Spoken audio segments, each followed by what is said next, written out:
What's up, everybody? This is Spot of Nerd. We're gonna do something just totally weird right now, and I do apologize if the audio is not the best. If you're listening to this right now, I am currently in the girlfriend.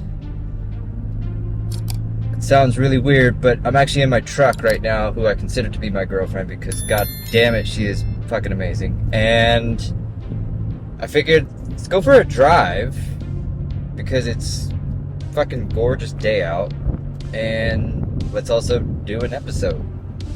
Let's talk about some stuff because there's some nerdy shit we need to talk about, but there is also the political crap. And first and foremost, I do, just so that everybody doesn't get their panties in a fucking twist, I am driving, as in, the phone is not in my hands.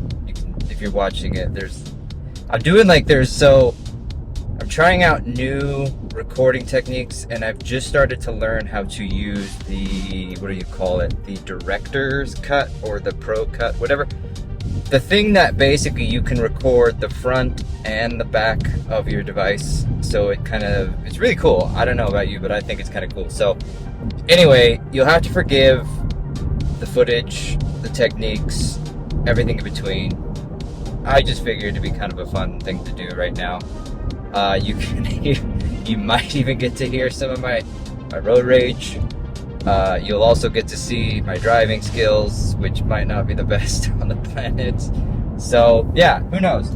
I might even just fucking get rid of this whole thing because it just doesn't work. So, anyway, there's this loop I like to do up here in the good old Pacific Northwest.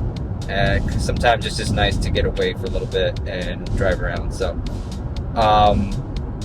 yeah. So that's just getting all the crap out of the way. If you're wondering what the fuck is going on, why is the sound so horrible, I'm obviously recording it directly through wireless headphones, which I go with Bose.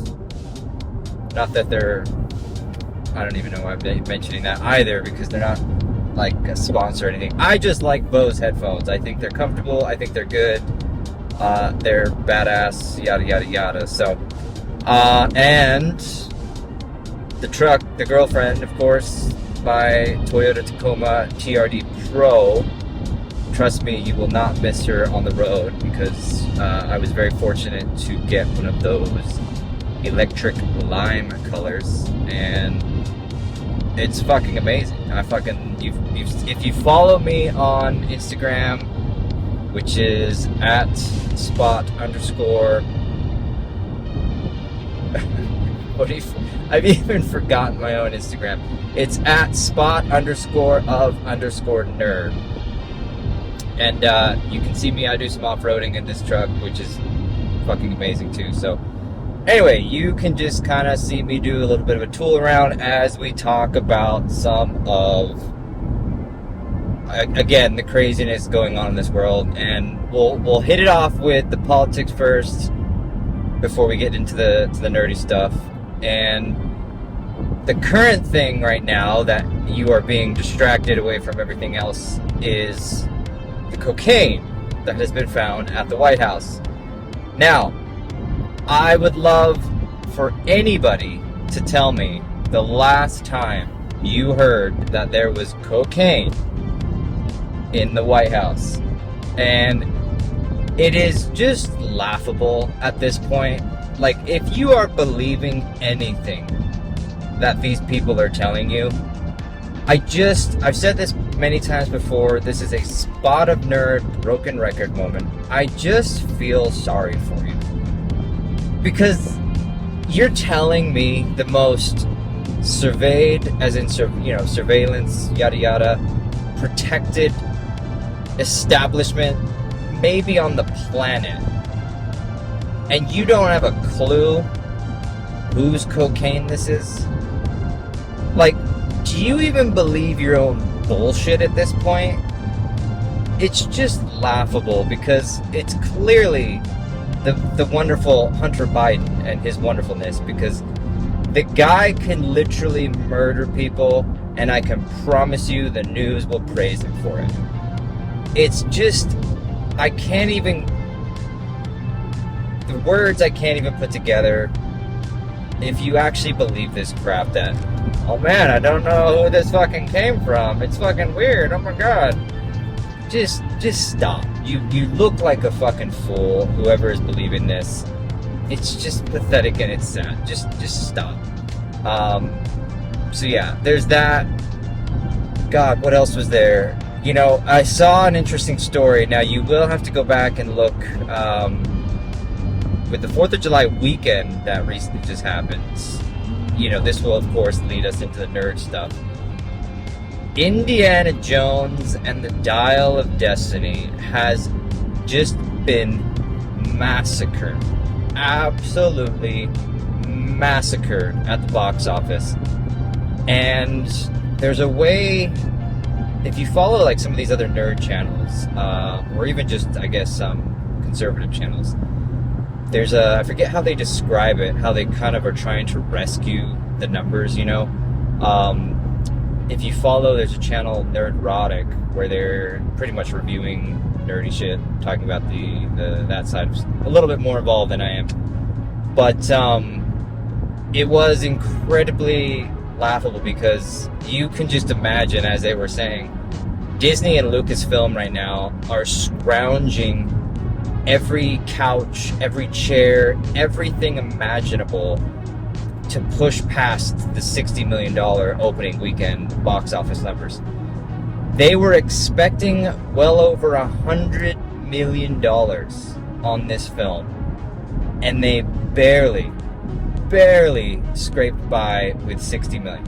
And I personally, I don't think anybody is surprised. Anybody that's been paying the slightest bit of attention to what's been going on with all this. And huge thank you, actually. I really do, from the bottom of my heart.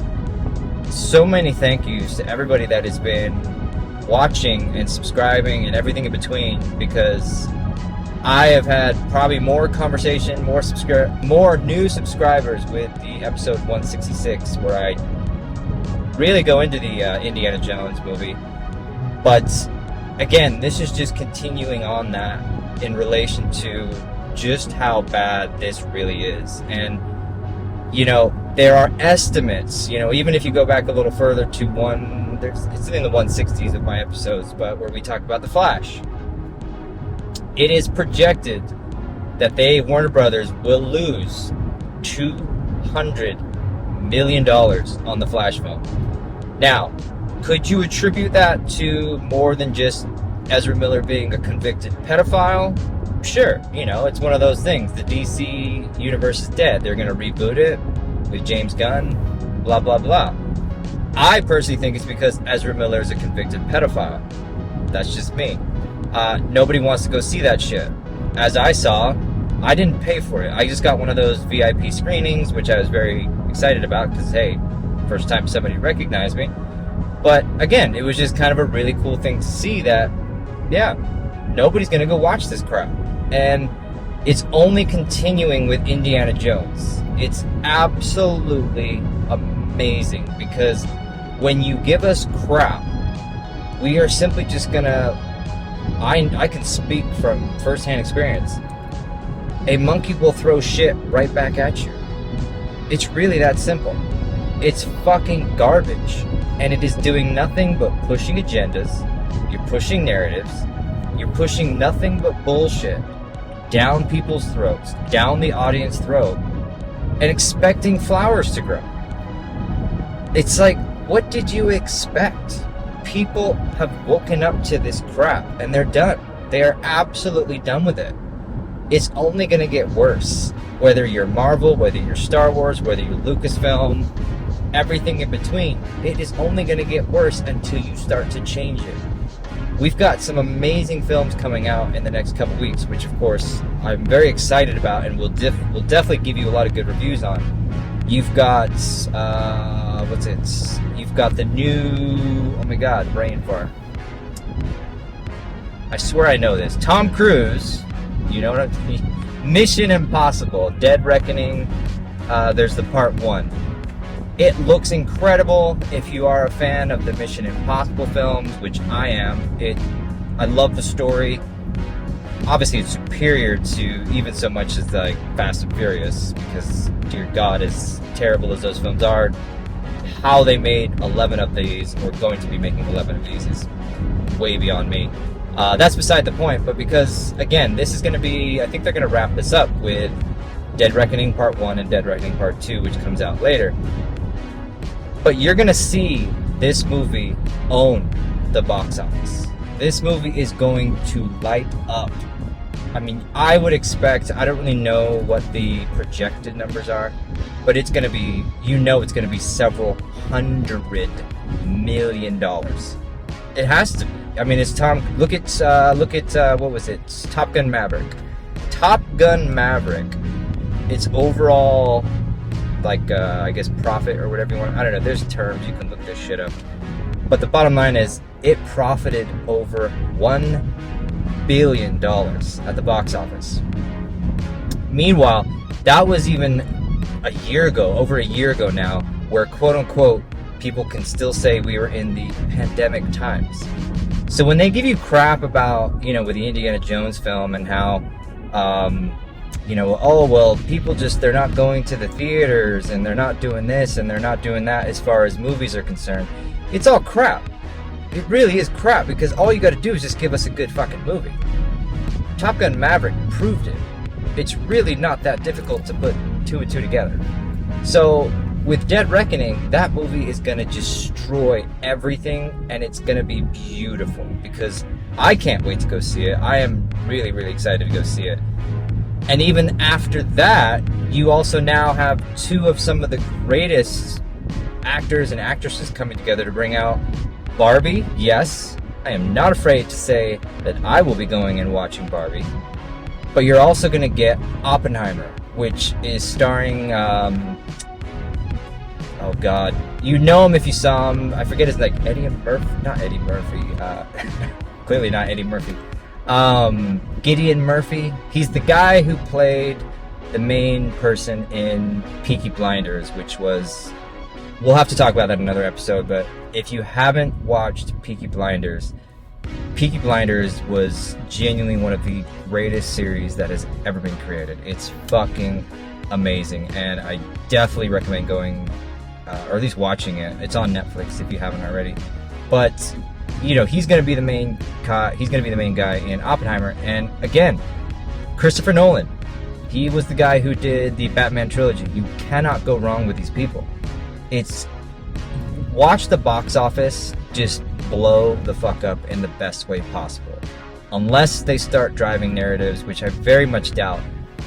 They might. I'm hesitant to see what the Barbie film will do. If you get my drift in that regard. But I'm pretty hopeful that they're just gonna stick to a simple comedy that just looks like a damn good film. So yeah, I mean, all in all, it's just nothing but good things coming to theaters in the next couple weeks. And after that, again, you really don't have much. Speaking a little bit more to. We briefly mentioned it last time, but, in 2 weeks, you have the world's greatest comic convention to ever grace this earth. You have San Diego Comic-Con 2023, and we touched on it a little bit before, as far as, a lot of the main people, or whatever you want to call it, they've backed out. Whether it's the writer's strike, whether it's because of the sheer amount of crap they've been bringing out to us, the customer, it's going to be an interesting convention. But the reason I'm tapping into that is because after Comic-Con, you got nothing. I mean, at least not until maybe next year. Because I can promise you, nobody is looking forward to Aquaman 2. I can promise you, nobody gives a crap about the Miss Marvel film. It's just, you are literally paying and making shit that nobody's gonna go see. It's beyond me how you still think for a moment. Disney, Lucasfilm, Star Wars, Marvel, blah, blah, blah, blah, blah. It's absolutely incredible to people like me that you actually think this is what we want. It's just flabbergasting that you continue to push money and make shit that is absolute shit. Plain and simple.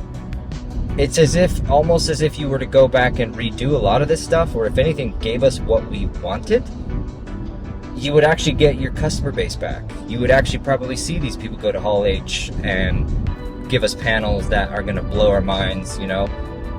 I don't know. It's one of those things with Comic-Con. Could there be a surprise? Sure. You know, they're filming. There's Beetlejuice 2 right now they're filming, which, dear God, I hope is not going to be crap. They are filming Deadpool 3. I would be really excited to maybe see a little bit of a teaser for that. I think it'd be kind of cool if they premiered it at San Diego Comic-Con.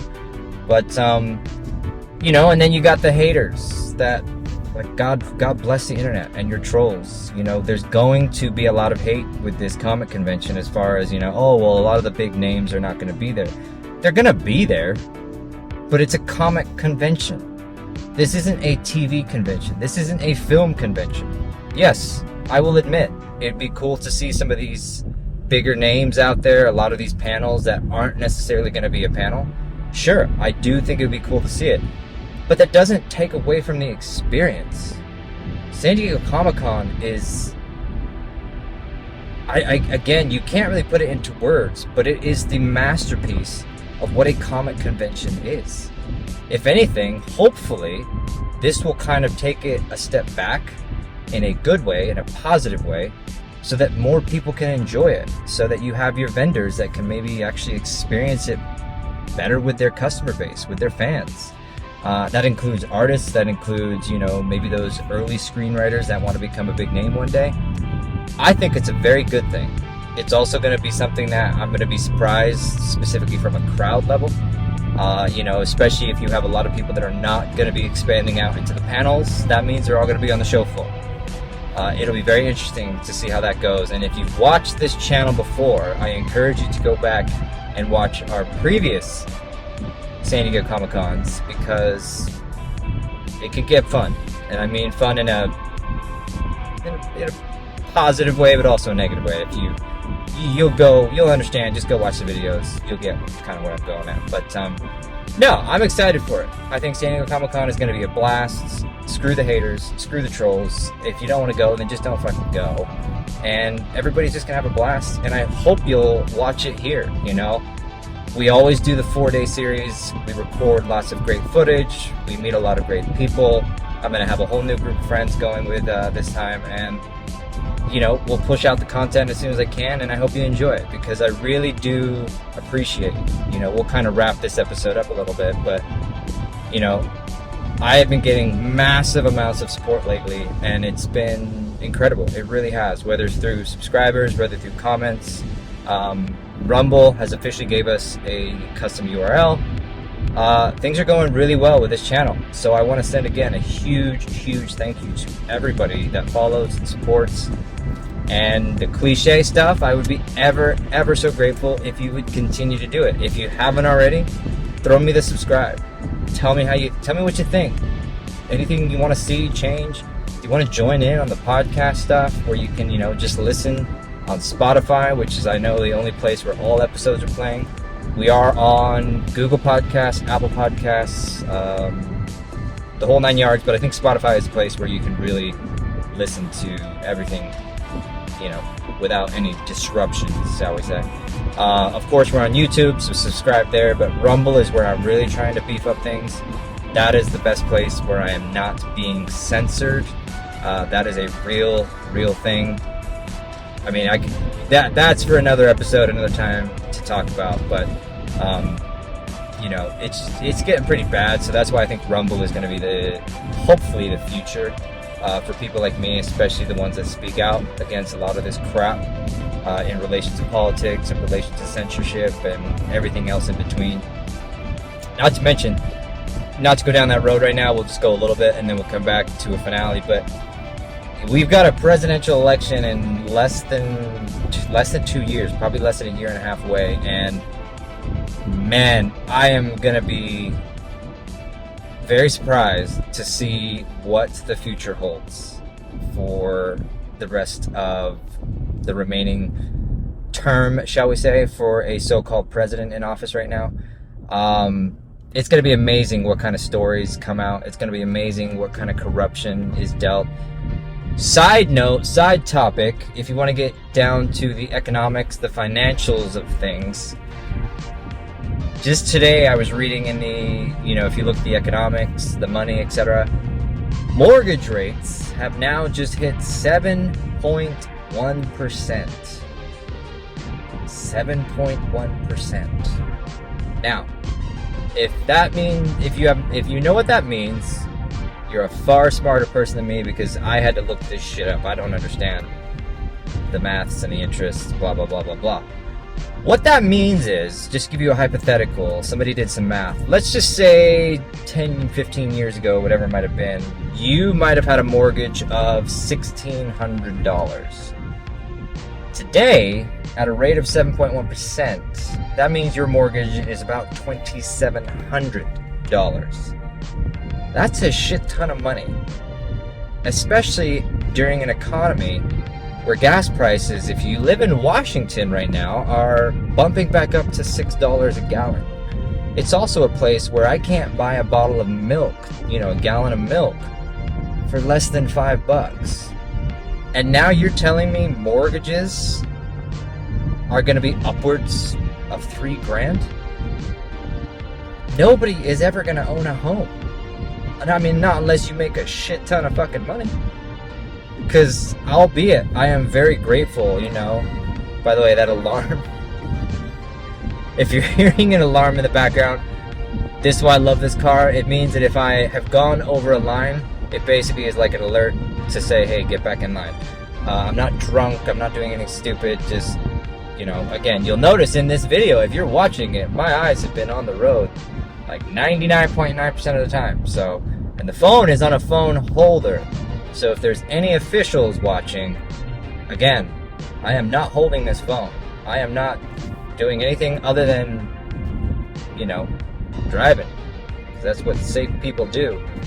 But, no, just again, the mortgage thing is, I've mentioned this in other episodes, podcasts, the world, the way in which we're going is you will own nothing and you will be happy about it.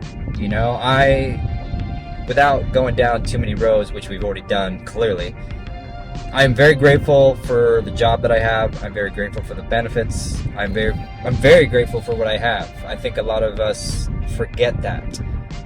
I have a roof over my head. I have food on the table. I have an amazing car to drive. Truck. Not a car, it's a truck. I'm a truck guy. So really, I mean, even from a health standpoint, yes, is my health shit? Sure. But could be worse. But what it comes down to, again, though, is there really a way for many of us to really get out of this, I guess, this stalemate in terms of, I don't really know if the middle class really has that chance to really push themselves beyond just surviving, quote unquote, just surviving. And I don't want to go down that negative, pessimistic path, but what I mean is, these are policies in place by just horrible, corrupt, communistic people, if that's a word. And I don't understand why a lot of people still want that. So I think, again, without going down that path, please, there's the alarm again, I promise. It's the road. It's not me, it's the road. But just do some research. Just look into some facts and start realizing that we can live better lives. We really, really can. It's gonna take a lot of fucking work, but I really don't think, the United States, I will always say, is the greatest nation on the planet. You can't lose it. We cannot let this place go to shit. We really can't. This is the last stronghold, metaphorically speaking. So just pay attention, do your research, stop believing any of this bullshit, and wake the fuck up, because we've got one hell of a fight. Metaphorically speaking, I do not promote violence, coming up in the next year or two. And honestly, this can get changed in a matter of just, I don't know, I don't really know what the metaphoric way to say it is, but the bottom line is we can change things for the better so that everybody lives better lives. More money in your pockets, more money in your banks, better quality of life, so on and so forth. It's not rocket science if you just take 5 minutes to look into some of this crap that you're seeing everywhere. That's just my TED Talk. You know me, I'll always go off about, yes, times are very tough for a lot of people, including myself, including everybody. But we can change it if we just get the right people in to make the right decisions. It's so cliche you can taste the throw up in your mouth just a little bit, but it's just being real. Everybody thinks I'm a negative Nancy, but it really is just being real. If you follow me, I post a lot of crap that you don't want to hear, that you don't want to see. But the bottom line is, you gotta look past the bullshit. You gotta look past the distractions. I know it's difficult. We're humans. It's what we do. But I promise you, if we all came together and we stopped this division crap, everybody will live a better life. It's not that hard to see. So, with all of that said, lo and behold, again, I super duper appreciate y'all for paying attention, listening, watching, etc. Please, please, please, please, please follow us everywhere you can, share us where you can, everything I said before. And we will just wrap this episode out with, I'll speed it up here. I'll do like the time-lapse thing, and you can just follow my way home. This has been Spot of Nerd. Thank you all so much. We will see you guys next time. Later, y'all.